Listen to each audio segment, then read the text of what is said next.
첫 번째 순서인 대문구문화 토기에 들어있는 문양에 대해서 설명드리고자 합니다. 대문구문화 토기는 바로 이 지역에서 발견이 되었는데, 이 지역은 고대의 대문구 문화지역으로서 기원전 4100년에서 기원전 2600년으로 이렇게 추정을 하고 있습니다. 그러나 개인적으로는 그 하한 연대는 더 아래로 내려가서 기원전 2300년까지 이렇게 될 것으로 보게 됩니다. 어쨌든 여기 대문구 문화 토기 중에서 가장 많이 알려진 문양이 바로 이 형태이고요. 이 형태는 다음과 같습니다.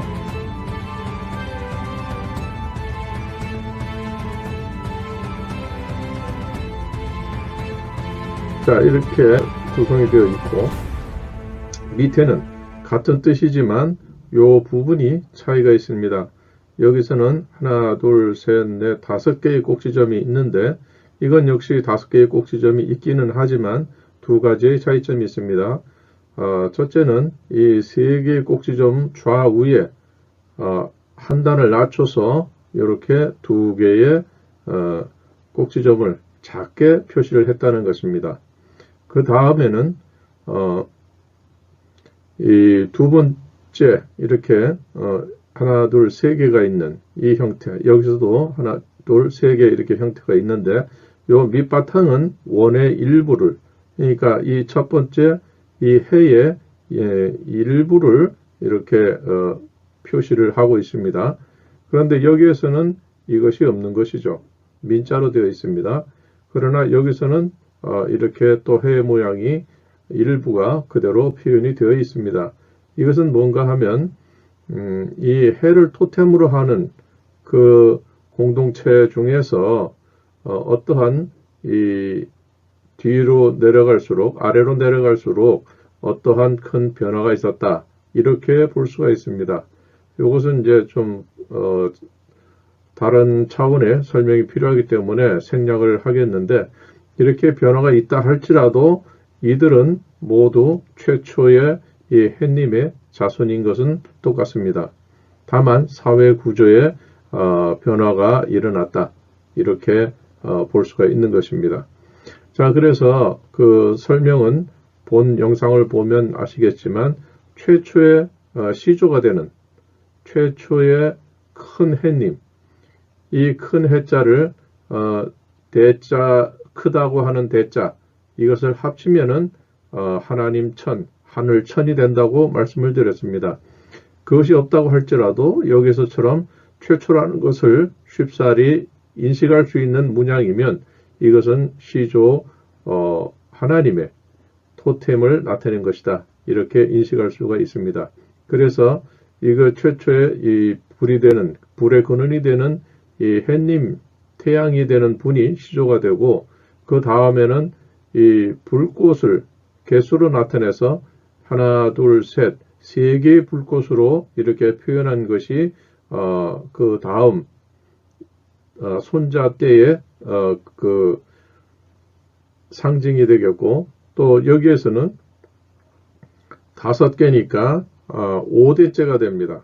1, 3, 5가 됩니다. 그래서 고대에는 이 홀수를 양수라고 이렇게 불렀습니다. 태양의 숫자, 태양을 토템으로 하는 분, 하나님, 이분의 자손을 양수로 불렀고, 2대, 4대째는 비어있는 것은 혼인의 상대가 되는 사돈 쪽에 장가를 든 그 자손이 모계 사회에서는 남자가 여자 쪽으로 가서 결혼 생활을 하기 때문에 그러한 그 모계 제도의 한 단면을 여기에서 표현을 했던 것입니다.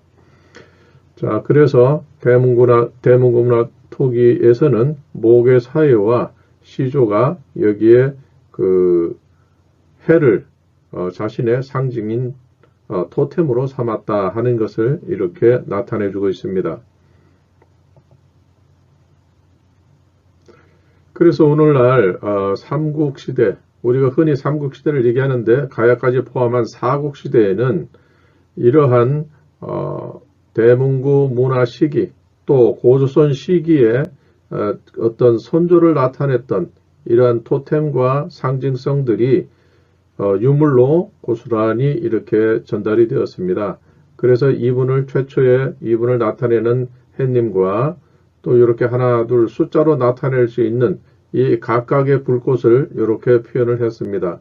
그래서 이 불꽃을 합친 형태, 한 번에 이 두 가지를 다 상징할 수 있는 형태가 이런 식으로 나타났던 것입니다.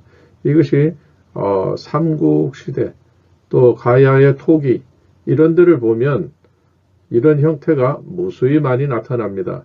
그래서 이것이 이제 형태가 이 불꽃이 길게 나올 수도 있고 또 짧게 나올 수도 있고 이건 그 만드는 사람의 그 당시 의도에 따라서 각각 다르게 표현이 될 수가 있지만 오늘날 우리는 이 뜻을 이해할 수 없기 때문에 이것이 좀 더 이렇게 뾰족한 이렇게 연결된 모습으로 나오니까 이것을 낙엽 같다 또 나뭇잎 같다 해서 나뭇잎형으로 이렇게 부르고 있지만 실제로는 이 해와 토템인 하나님과 또 불꽃 이것을 합친 형태인 것입니다.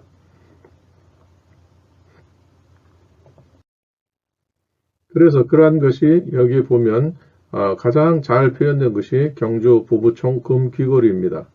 이것이 국립중앙박물관에서 이제 제가 직접 보고 찍기도 했는데요. 이 알이라고 하는 것은 오늘날 우리도 의미는 모르지만 우리가 지금도 가장 높은 상징으로서 바라보고 있는 것이 태극기입니다. 중앙에 있는 둥근 원, 그것은 바로 최초의 시조이신 햇님의 상징이고 그분은 한민족이 존재하는 한 영원히 기념해야 되는 분이기 때문에 어떠한 제사나 어떠한 행사에서도 항상 한 가운데에 모셔지게 되는 것입니다. 어쨌든 이 경주 부부총 금귀걸이에 표현된 여러 가지 형태들은 바로 대문구 문화 토기의 그 개념을 아주 잘 반영을 하고 있습니다. 그 중에서도 여기에 보면 이게 이렇게 알을 나타내는 이 몸체가 있고 그 다음에 아까 그 촛불처럼 이렇게 뾰족하게 불꽃을 나타냈고 또 그분의 이름자인 이 신자를 이 직선으로 된 세로선 이것을 신이라고 이렇게 읽습니다. 그래서 최초 한민족의 시조는 신이라는 분이고 그분의 토템이 되는 알과 불꽃 이것은 아주 충실하게 잘 표현이 됐습니다. 그래서 가장 모범적으로 이렇게 나타난 것입니다. 또 여기서도 마찬가지로 쌍이니까 왼쪽 오른쪽 착용을 해야 되기 때문에 이렇게 같은 형태로 되어 있습니다. 또 여기서도 보면 불꽃이 3개가 있고 이 밑에는 햇님이 있습니다. 다시 말하면 불꽃으로 나타난 이 세 분은 그 공동 토템이 바로 햇님이라는 것입니다. 그 중에서도 가장 이렇게 그 높이 최고의 시조로 받들어진 것은 바로 여기처럼 커다란 불꽃, 다른 것보다 밑에 있는 2개의 해보다 이렇게 큰 불꽃으로 이렇게 받들어지고 있습니다. 신, 해, 불꽃 이 3가지가 다 삼신이 공유하는 그러한 기본적인 개념이 되겠습니다. 그래서 여기에서는 이 3개의 불꽃으로 되어 있지만 밑에 원이 되어 있는 것은 공통적으로 자신들이 이 토템이 해다 이렇게 볼 수가 있죠. 여기도 같은 것을 해 놓았습니다. 또 여기에 보면 좌우에 똑같이 햇님 하나만 이렇게 나타냈습니다. 이때는 삼신 중에 으뜸인 시조 한 분만을 나타낸 것으로 볼 수가 있습니다. 또 여기서 보면 이 불꽃 3개를 다른 형태, 같은 뜻의 다른 형태로서 햇님을 셋을 해를 셋을 이렇게 묶어서 표현을 했습니다. 우리는 이것을 아리랑으로 승화시켜서 우리가 지금까지 이것을 기념하고 있는 것입니다. 자, 그래서 이것이 신이라는 최초의 글자이죠. 또 마찬가지로 이것도 신이라는 이 세 분의 해님 중에서 가장 시조가 되는, 가장 으뜸이 되는 그러한 신입니다. 이게 다 신이죠. 그래서 고조선 시대에 만들었던 청동 화폐가 있는데 이 화폐에 바로 이 신이라는 글자가 이 한가운데 이렇게 있습니다. 그래서 이 청동 화폐는 1800년대까지 이렇게 기원 후 1800년대까지 이렇게 전해져 내려왔는데 지금은 행방을 알 수가 없는 것 같습니다. 어쨌거나 실물로서 이렇게 내려와서 청나라 시대의 사고전서 그 중에 돈만을 모은 절록이라고 하는 그 내용의 그 모사본에 그때 당시에 실물로 가지고 있었던 화폐를 이렇게 그려놓았는데 그 중에 이것이 3대 이전의 화폐로서 평가를 받고 있습니다. 3대 이전이라고 하면 하은주, 이 이전에 있었던 그 나라라는 뜻이 되죠. 그러면 하나라 이전에 뭐가 있었겠습니까? 그것은 고조선입니다.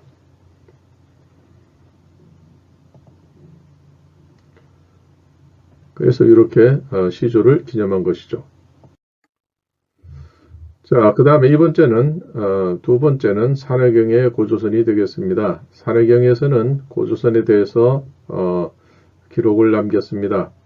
역시 같은 자리죠. 같은 자리. 대문고 문화가 있었던 그 지역과 겹치는 자리가 되겠습니다. 자, 이렇게 기록을 남겼습니다. 바로 이 지역을 설명하면서 이거보다는 좀 더 넓겠죠. 이렇게 여기까지 바레만까지 이렇게 넓은 지역입니다. 바닷가를 끼고 있는 지역. 그러나 도읍지는 산동이었다는 것이죠. 지금 이 붉은 원은 산동 지역을 나타내는 것이고 그 영향권은 그보다 더 넓은 범위가 될 것입니다. 그래서 여기 해석을 해놓은 대로 동해진해, 동해 안쪽 북쪽 모퉁이.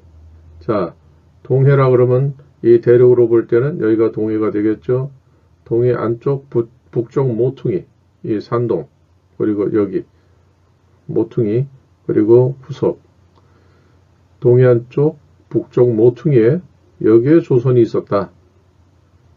그런데 그 조선은 천독, 하나님이 이건 다스릴 독입니다. 하나님이 다스리고 그 고조선 사람들은 물가에 살면서 서로 가까이하고 서로 친근하고 서로 사랑한다. 이런 뜻이 되죠. 그래서 여기서 그 항시 문제가 되는 것은 천독이 뭐냐. 그래서 사람들은 이것을 그 나쁜 뜻으로 해롭다는 뜻으로 이렇게 이해를 했지만 본래의 이 독이라는 것은 독실하다, 도탑다, 뭐 가까이 한다 이런 뜻으로 기른다 이런 뜻이 있죠. 그래서 하나님이 다스린다, 하나님이 기르신다 이렇게 이해를 해야 원뜻에 맞습니다. 그런데 곽박이라는 인물은 천독이라는 이 내용을 주석을 달면서 천축이라고 이렇게 해서 또 후대에 많은 무리를 일으켰는데 이게 무리를 일으킬 것도 사실은 없는 것이죠. 이 천축이라고 하는 것, 이 축은 고대에는 천독과 발음이 같았고 뜻도 완전히 같았습니다. 다만 글자의 형태가 달랐을 뿐입니다. 그런데 이것을 인도를 가리키는 천축으로 자꾸 오해를 해가지고 무리를 일으켰지만 이 곽박이라는 사람은 당대의 학자였기 때문에 자신은 이것을 알고 이렇게 주석을 달았지만 후대가 천축의 의미를 제대로 몰라서 자꾸 엉뚱한 길로 삼천포로 빠지는 해석을 해왔던 것입니다. 그래서 이 산해경에 있는 이 조선이 하나님이 다스렸는데 그것은 천추교라고도 이렇게 할 수 있고 다만 나라를 가리키는 천축국은 아니라는 것이죠. 인도가 이쪽에 있는데 어떻게 이 발해 지역을 얘기할 수가 있겠습니까? 그래서 대문구 문화 지역이 있던 곳에 역시 고조선이 또 자리를 잡고 있었다. 다시 말하면 대문구 문화를 고조선 이 때에도 역시 계승했다. 이렇게 볼 수가 있고 그것을 입증할 수 있는 유물들이 여기에서 그 족보까지 해서 대량으로 발굴된 바 있습니다. 자, 그래서 이 고조선이 있었고 또 그 자리에 은나라가 있었습니다. 은나라가 있었는데 이 은나라가 무왕에 의해서 정벌이 되면서 이 은나라는 그 세력들이 뿔뿔이 흩어지게 되었는데 이렇게 하다 보니까 은나라는 이제 흩어지고 그 중에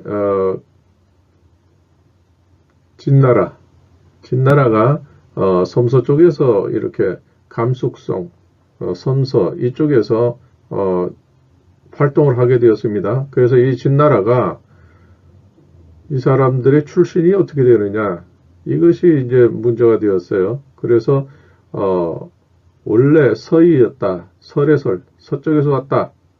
아니면 근본은 뿌리는 동쪽이었는데 어떻게 하다 보니까 서쪽인 이 지역으로 오게 되었다. 이렇게 해서 여러 가지 주장들이 나타나고 이렇게 진나라의 근본에 대해서 설왕설래가 많았습니다.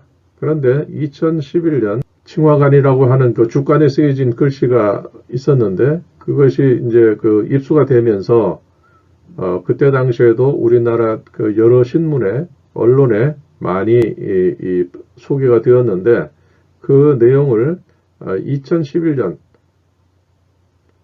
2011년 이학근이라는 그 학자가 계년 3장의 내용을 해석을 했는데 이 해석을 통해서 그동안에 있었고 학설이 대립되었던 동래설과 설해설은 이제 종집을 찍게 되었다 하면서 그 내용을 소개를 했습니다. 그 내용은 뭐냐 하면 동쪽 상나라 지역의 상엄 지역의 백성들을 현재의 감숙성, 감곡, 모가평, 유지에 주어로 옮겼는데 이들이 진의 손자가 되기 때문에 진의 뿌리는 산동적이었다, 동쪽이었다는 것이 옳다고 이렇게 손을 들었던 것입니다. 그 전까지는 이 과정이 정확하게 이렇게 알려지지 않았는데 새로 그 발굴된 또 이렇게 습득하게 된 그 주간 기록에 의해서 진나라의 그 역사가 진면모가 드러나게 됨으로써 진나라는 은나라의 자손이다. 또 은나라의 뿌리를 두고 있다 하는 것이 밝혀지게 된 것입니다. 그래서 진나라는 자신이 은나라의 그 계열이기 때문에 주나라에 대해서는 반감을 가지고 있었던 것입니다. 그 전에는 이제 다른 기록에도 정확하지는 않지만 이런 것을 암시하는 그런 내용들이 들어있기는 했었습니다. 그래서 이 스스로 회복하고 만족한다면 초나라는 저수와 장수에서 나오지 않았을 것이고 진나라는 상엄에서 나오지 않았을 것입니다. 이런 그 얘기가 있었고 또 전국책에서도 이와 같은 내용이 들어있기는 했지만 그 과정이 여기 그 소위 칭화관이라고 하는 거기에서 기록된 것처럼 그 구체적인 과정이 없었기 때문에 이것은 해석을 달리할 수 있는 그런 부분이었습니다. 그래서 계년 3장의 내용에 있는 그것으로 동쪽, 동의에서 왔다 하는 것이 주류, 학설이 되는 입장이 되었습니다. 그래서 진나라 문망 비문에 있는 것처럼 진백이 하족을 대항해서 다음과 같은 유시를 당긴 것은 아주 당연하다고 이해할 수 있는 시기가 된 것입니다. 진나라는 주나라에 의해서 멸망된 그 은나라의 자손이기 때문에 그 주나라에 대해서는 반감을 가지고 있고, 또 특히 원망 비문에 있는 진백공, 진나라를 부흥시킨 이 진백공은 다음과 같은 유시를 남겼습니다. 협, 사, 만, 하. 하족을 정벌하라. 하족을 두려워서 벌벌 떨게 하라.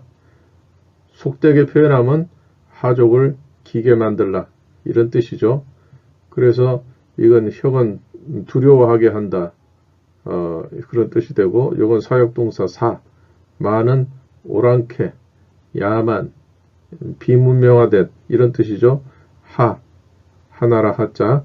그래서 야만스러운 하나라, 하족을 두려워 떨게 하라, 이 뜻이 되죠. 그래서 이것을 결국 성취시켰던 것은 그 후대의 20대조 후손이 되는 진시황이 그것을 이루어냈습니다.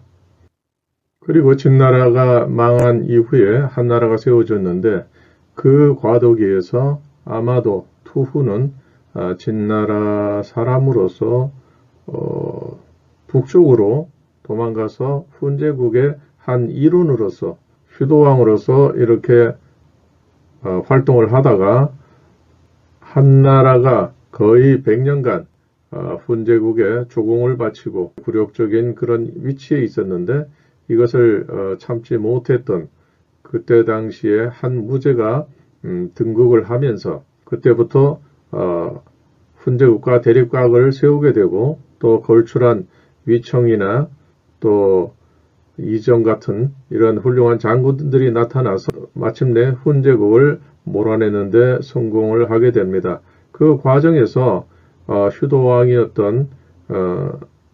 휴도왕의 아들이었던 투후가 그 포로로 잡혀오게 되면서 그때부터 한나라에서의 그 활동이 시작되게 되는 것입니다.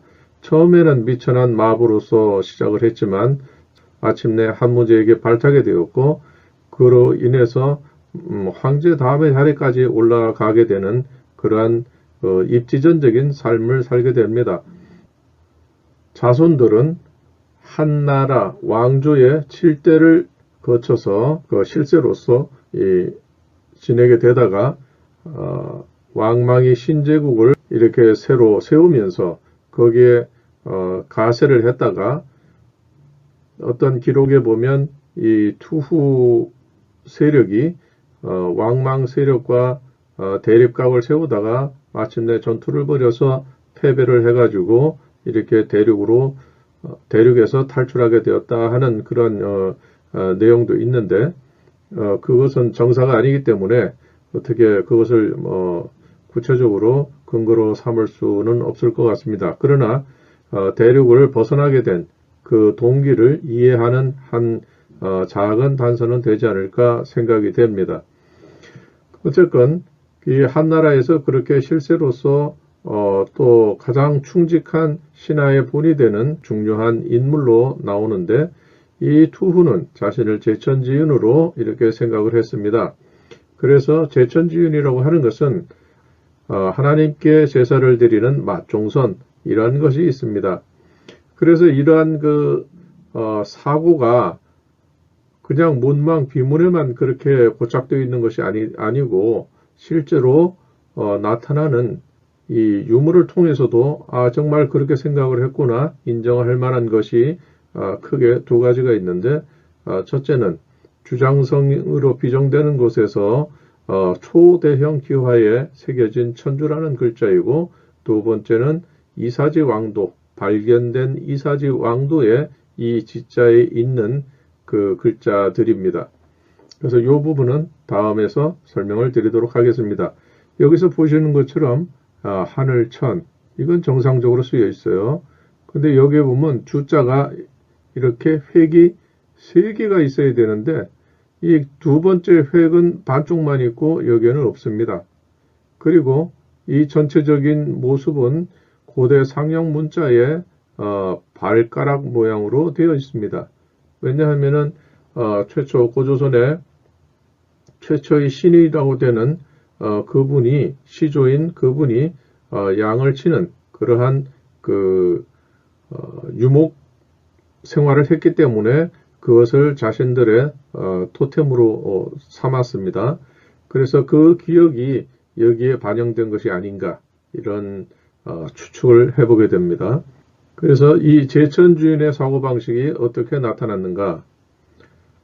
문막 비문에는 영의한 투께서 하나님께 제사 올릴 맛종손으로 한나라에서 7대를 전했다. 이 7대라고 하는 것은 김씨족보의 7대가 아니고 한나라 왕조의 7대를 말합니다.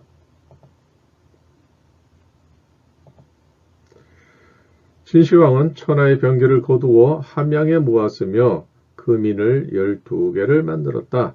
이 금인이라고 하면 바로 신라 김씨가 생기게 된 그 금자가 되는데 이 12개를 만들었다는 것은 아마 1년 12개월을 나타낸 것이 아닐까 그렇게 추정을 해봅니다.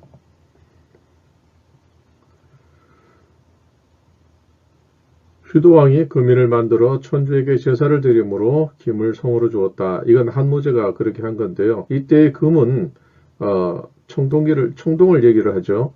이 구리를 녹여서 주석과 섞어서 만든 그 금, 그것을 최초로 만든 것은 아까 앞에서 보신 것처럼 세로선, 이 일자를 기념하는 청동화폐가 1800년대만 해도 있었다는 그러한 그것을 보면 고조선의 시조 할아버지 때부터 청동기 문화가 일어나기 시작했다. 이렇게 볼 수가 있습니다.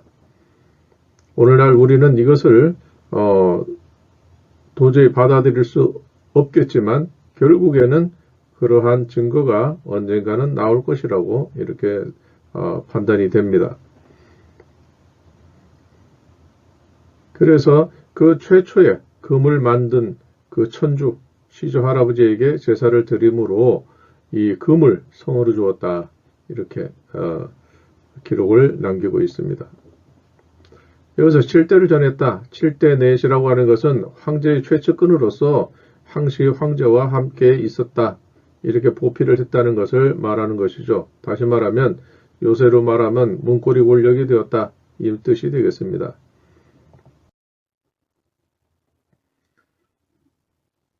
자, 그 다음에는 이 천주에 대해서 말씀을 드리겠습니다. 천주라는 것은 앞에서 설명드린 것처럼 이 천이라는 것은 같습니다.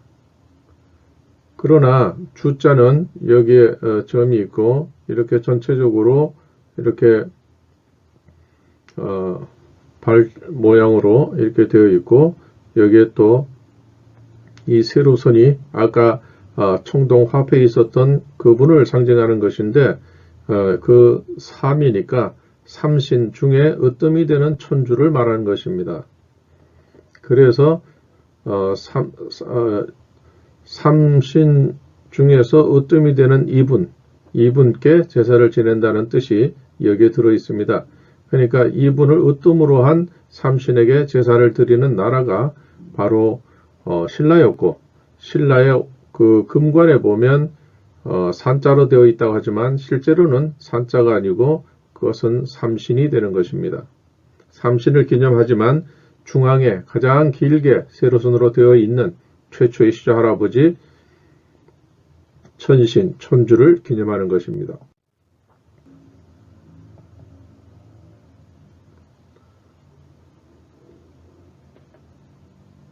자, 여기 앞에서 말씀드린 것처럼 천주라는 것은 대몽고 문화 토기 문양에서 최초의 해님, 천주가 되는 해님, 이 천이라는 글자의 본뜻은 큰 해라는 뜻이니까 최초의 그 해님에서 계승해서 이 고조선에서 그 시조로 기리고 있었고 그것이 은나라의 후손이 진나라가 거기에 나라 이름에 또 마찬가지로 그 신이라는 글자가 거기 들어 있었고 또 이 후손들이 훈제국에서 있다가 한무제가 나타남으로써 훈제국을 물리치고 또 포로로 잡혀온 효도왕의 아들 투후 이분이 제천주인으로서 한나라에서 활동을 했으며 또 한나라 말기 전한 말기에 왕망과의 어떤 갈등으로 인해서 결국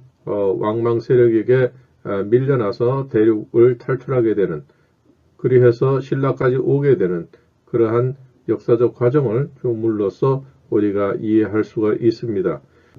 어쨌거나 이 투후의 자손들은 투후 제천 주인으로서 자신들의 자긍심을 잃지 않았고 정체성을 수천 년간 계속 정확하게 이어왔다는 것을 우리가 알 수가 있습니다.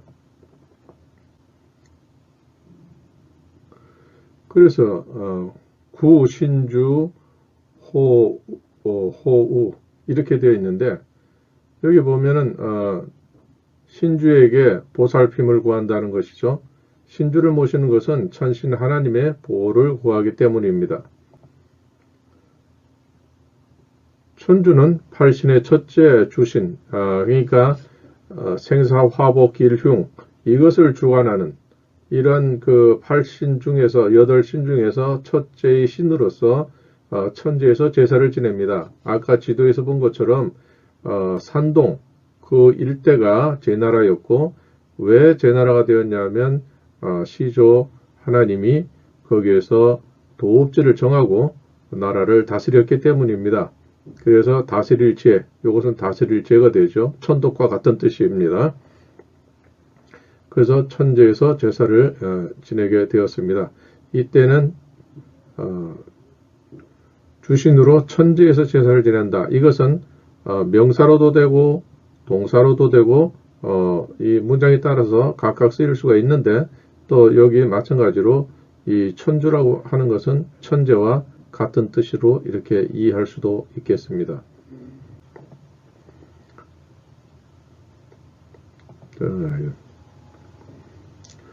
그래서 전쟁을 앞두고 주장성을 최고의 그 무기고 또 요새 이렇게 만들어서 천주를 이렇게 새긴 것은 나라의 중대사인 군대와 제사를 동시에 행하는 지혜를 신라인들이 발휘했다. 이렇게 볼 수가 있겠습니다. 그리고 이러한 군대와 제사를 동시에 지내는 이 풍속이라고 할까요? 그 유래는 전국시대에 두고 있습니다. 전국시대부터 이러한 것이 나타났다고 이렇게 보고 있습니다. 자, 그 다음에는 이사지 왕도의 지자. 다른 글자는 다 기존에 알고 있는 한자와 같은 형태로 되어 있는데 다만 지자가 다르게 재구성되었기 때문에 여기에 관심을 갖게 되는 것입니다. 여기 보시는 것처럼 여기에 일자, 그 아까 총동 화폐에 있는 그 일자가 여기에 있고 하나님 천이 있습니다.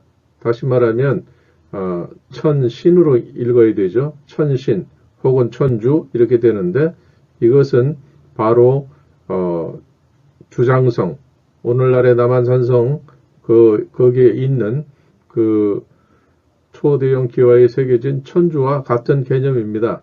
이 천주, 천신, 상제 여러 가지 각각의 별칭이 그분의 삶과 관련해서 아마 10개가 넘는 그러한 그 호칭이 있는데 여기에서는 그 중에 천신으로 이렇게 기록을 해 놓았습니다. 또 이것이 이렇게 그 망자의 유물에 이렇게 손으로 이렇게 막 긁어가지고 만든 것 같은 이 글자, 이것은 진나라 때에도 유물로 탁본이 지금 나와 있습니다. 그래서 이게 진나라 때의 그 풍속이 될 것이고 또 거슬러 올라가면 또 그 이전이 될지는 모르겠는데 현재로서는 진나라 때까지만 확인할 수가 있습니다. 따라서 이 신라인들은 역시 진나라에서 이 파생되어 나온 한 지파가 아니겠는가 이렇게 추정이 가능한 대목입니다.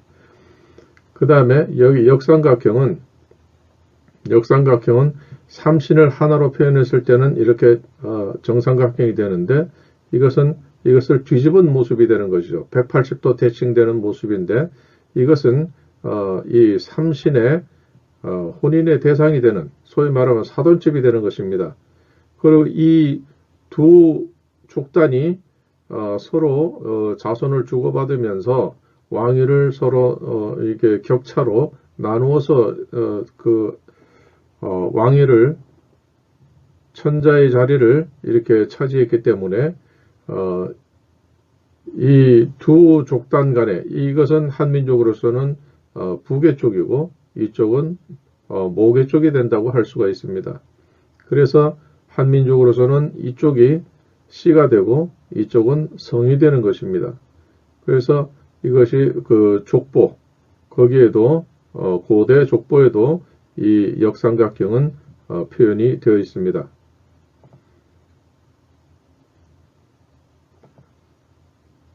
자, 이것은 바로 고대 최초의 상형 문자로서 여기에 동굴은 머리 부분이 해처럼 되어 있는 것, 알로 되어 있는 것, 그 다음에 나머지 목서부터 이 다리까지의 이 부분은 이건 큰 대자입니다. 고대 상형 문자에서 큰 대자가 됩니다. 그래서 이것은 일, 그러니까 해 일자, 날 일자가 되기도 하고 또 알이 되기도 하고 해가 되기도 합니다. 그래서 뜻은 크다는 뜻 해, 큰 해가 되죠. 큰 해님인 신씨, 시조 할아버지 신씨 이렇게 되는 것입니다. 그래서 이분이 한민족의 시조가 부계로서의 시조가 되고 여기에서는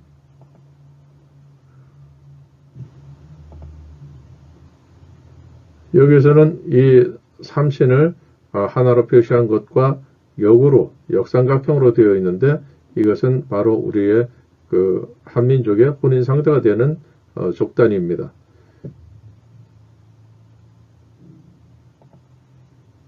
그래서 이 역삼각형이 여기에 표시가 되어 있습니다. 이것은 이 천신할 때 이 신자 이것을 쥐고 있고 이 사람을 중심으로 해서 그 다음에 이것은 이쪽에 시저 할머니가 되겠습니다. 시저 할머니가 되어 있는데 한나라 때에 가서는 이것이 직선으로 되어 가지고 열십자가 나타나게 되죠. 그래서 여기서 보면 할아버지 조, 그 다음에 이건 알이죠. 또 중국식으로 하면 정씨가 되겠습니다. 이건 아버지 부자, 이건 계자.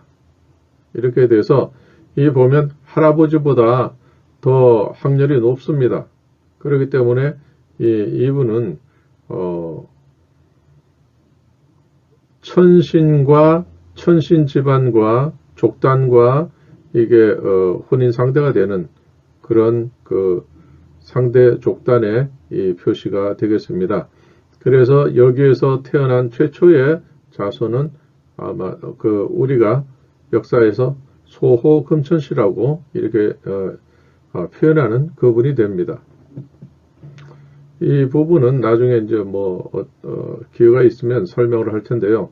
어쨌거나 이것은 삼신과 관련이 있는 상대적인 글자입니다. 그래서 이것은 최초로 나타난 것이고 이것은 그 다음에 나타나는 글자가 됩니다. 그래서 한자의 발생이라는 것은 최초로 이 천신이라고 하는 이분의 이름자로부터 이렇게 모든 것이 파생이 되어 나왔기 때문에 그래서 광말약이라는 분은 이 고대 상형 문자는 사람을 나타내는 것 외에 별다른 뜻이 없다. 즉 사람을 나타내기 위한 수단으로서 족보를 나타내고 제사를 지내기 위한 그 수단으로서 이 글자가 시작된 것이지 다른 의미는 나타낼 수가 없다. 왜? 최초의 글자가 발생할 때에는 글자 숫자가 얼마 없었기 때문에 그것을 이렇게 오늘날처럼 자유로운 문자로서 표현할 수가 없었기 때문입니다. 그래서 한자를 누가 만들었느냐? 이런 논쟁은 참으로 무익하고 쓸데없는 논쟁입니다. 왜냐하면 사람이 태어나지 않고서는 그 사람에게 해당되는 글자가 나올 수가 없기 때문입니다.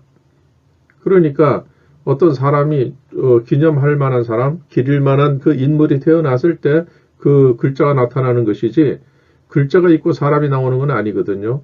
그런데 자꾸 글자가 이게 뭐 누가 만들었느냐, 이건 서로 만들었다고 해야죠. 단 한자의 기호는 한민족에게 있다, 이렇게 말할 수는 있겠습니다. 이분에 빗대 가지고 이분과 함께 이렇게 글자가 나오니까요. 예를 들면 아버지 부자 같은 경우에도 이 신이 있고 그것을 손으로 잡았다, 이런 뜻이 되니까요. 신을 손으로 잡았다, 이것은 곧 이 신의 역사를 계승을 했다, 계승자다, 이런 뜻이 되는 것입니다. 그러니까 아버지라는 것은 제가 전 영상에서도 설명드린 것처럼 이 최초의 천신, 천주, 상제, 이분에 대한 그 역사를 모르면, 그분에 대한 그것을 모르면 아무리 뭐 해도 그 역사를 알지 못하는 것이고, 글자를 알지 못하는 것이고, 또 자신의 정체성을 제대로 인식하지 못하고 있는 것이라고 제가 아버지 부자라는 영상에서 설명을 드린 바가 있습니다.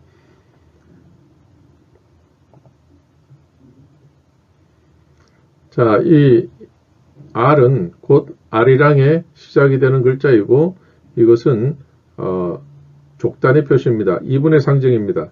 그리고 이후에 태어난 자손들은 전부 자신들이 R에서 태어났다고 얘기를 합니다. 내 친손, 외손 다 할 것 없이 자신이 R에서 태어났다, 이렇게 말을 하게 되는데, 이 R에서 태어났다는 건 곧 이 최초의 시자 할아버지 이분의 자손이란 뜻이 되겠습니다. 그래서 친손도 모계사회 때에는 친손, 외손의 구별은 있었지만 차별은 없었기 때문에 외손도 이것을 자신의 조상으로 이렇게 설명을 할 수가 있었던 것입니다. 그래서 이것은 우리가 근문을 보게 되면, 또 최초의 상형 문자를 보게 되면 친손과 외손의 구별을 이렇게 했던 것을 우리가 이해할 수 있습니다.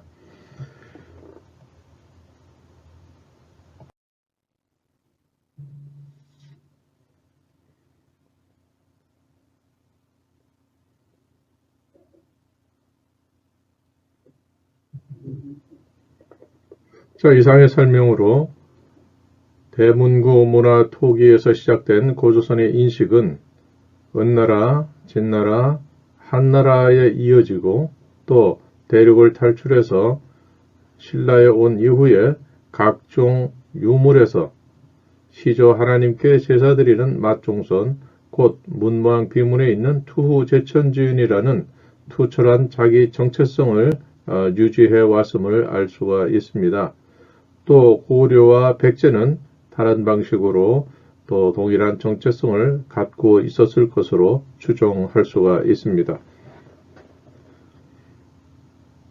이상으로 오늘의 설명을 마치도록 하겠습니다. 감사합니다.